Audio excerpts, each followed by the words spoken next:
Happy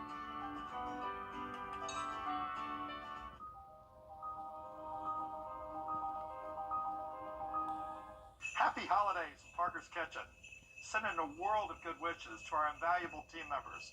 Thank you for making Parker's the best place to work and shop. Live from Augusta, breaking news. And good afternoon to you. Welcome to First F4. We do start with breaking news this afternoon. And back here closer to home, also breaking in Wilkes County, authorities have released the mugshot of 56-year-old Shannon Box. Box is charged in connection to the deaths of 55-year-old Chauncey Box, 67-year-old Brenda Lipscomb, and 55-year-old Michael Schmidt. The coroner said all three died by assault. Shannon Box wasn't caught until Wilkes County Sheriff's Office learned he had been near Danburg Road. Deputies found him at a church on Jones Chapel Road where he was taken into custody without incident. We will keep you posted on both of these breaking stories.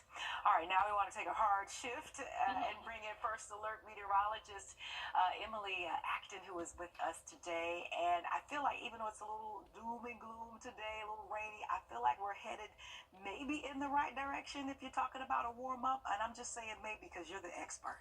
Yeah, well, it definitely feels a little bit warmer today. 62. I had on a jacket this morning. I was like, I don't even know why. It was just kind of a habit at this point to put a jacket on before you head out the door, but I really didn't need it this afternoon. Again, 62 right now, mostly cloudy. We are tracking some light rainfall for our area right now. That's going to continue as we go throughout the rest of our evening and even into those overnight hours tonight.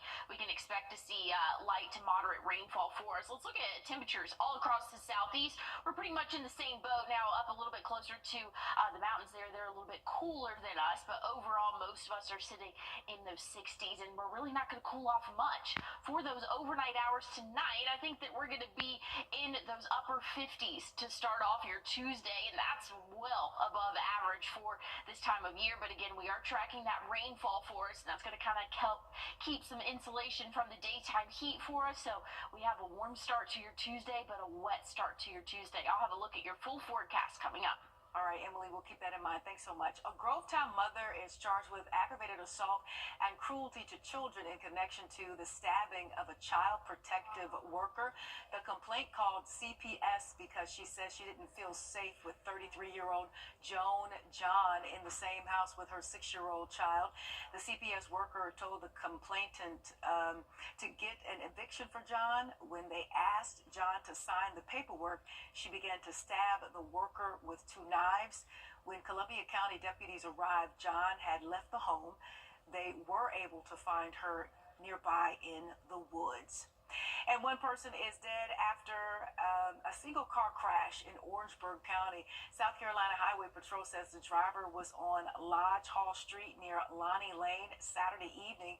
Officials say the car ran off the road, hit a power pole, and then a tree. The driver was pronounced dead at the scene. Troopers are still investigating this crash.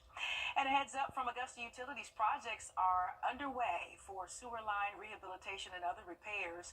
The department says a couple of closures will be on Wrightsboro Road from Mary to Wilson Streets for sewer insulation rehab. Another is on Olive Road right at Walton Drive, where crews will be repairing a sinkhole and a sewer line. That starts today, along with work on 2 inbound lanes of Walton Way from Metcalf to Beeman, so you want to take some caution in those areas.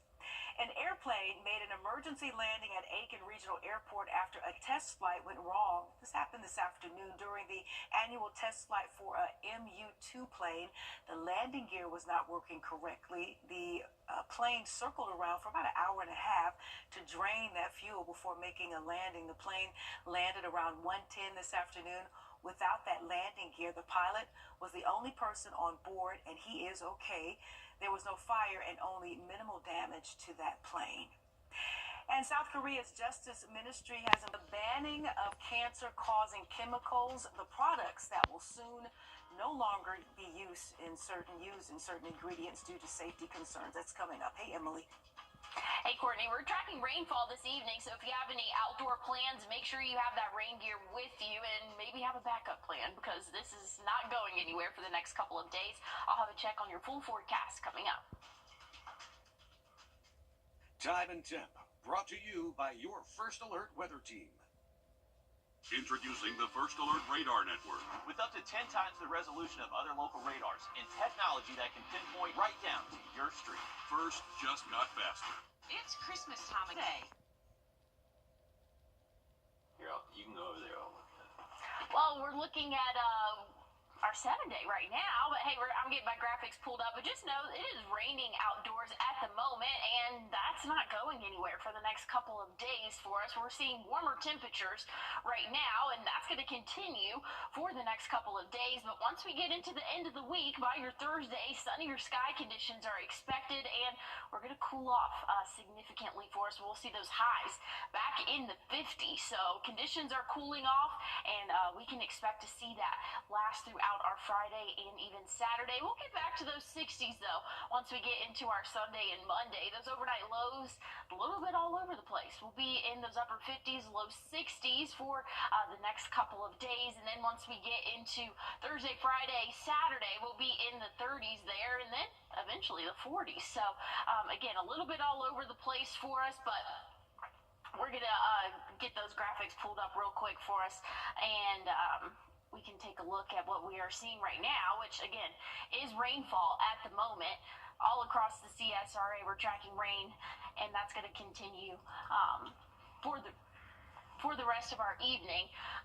But I think that we're going to come back to weather in just a second, or we've got the graphics up. Let's go ahead and keep rolling with it for us. But we're seeing that rainfall, like I said, all across the CSRA, and that's going to continue overnight tonight. Here's what we're tracking. Maybe a little bit of a break for the start of your Tuesday, but that rainfall is going to pick back up, and that's going to continue throughout the afternoon, off and on.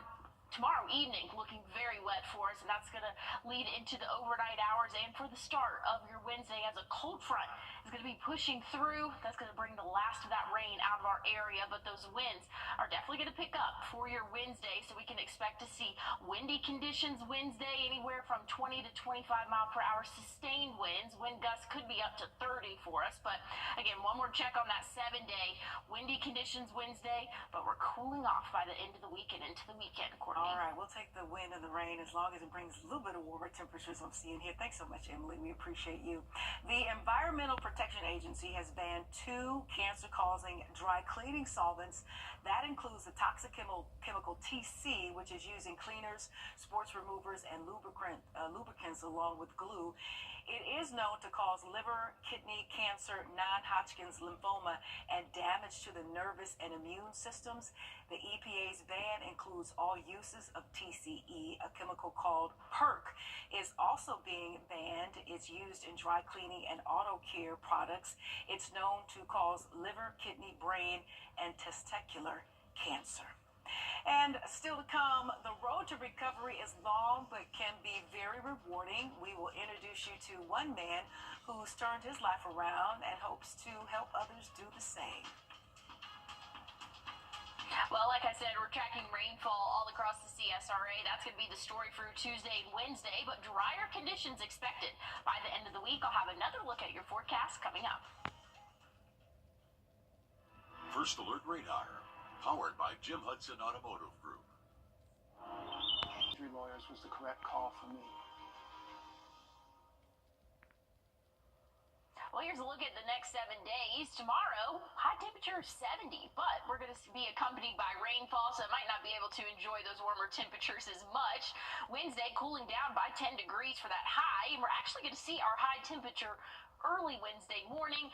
As that cold front pushes through, our temperature is going to drop throughout the day. Once we get into Thursday, sunny sky conditions, temperatures are going to be cooling off for us. We'll be in the 50s for your Thursday. For the high, those overnight lows going to be around freezing once we get into Thursday, Friday, Saturday. Kind of back to regular programming, though, once we get into Sunday. An isolated shower possible, and then sunny conditions to start off next week for us. But here's what we're tracking at the moment. Showers really for our counties south of I-20, but we all could see rainfall before the day is done, and that's going to continue into our Tuesday. And when that cold front moves through, we can expect to see windy sky conditions. Wind gusts could be up to 30 miles per hour for your Wednesday as that front pushes through, but still going to be pretty breezy for your Tuesday as well. So make sure you have that rain gear and just be aware that those wind speeds are going to be a little bit gusty as we go throughout the first half of our work week. All right, we'll keep that in mind. Thanks so much, Emily. When trauma leads to addiction, homelessness can sometimes follow, but there are ways to come out on the other side a better person. Marius Payton introduces us to one man who did just that in today's Good Side.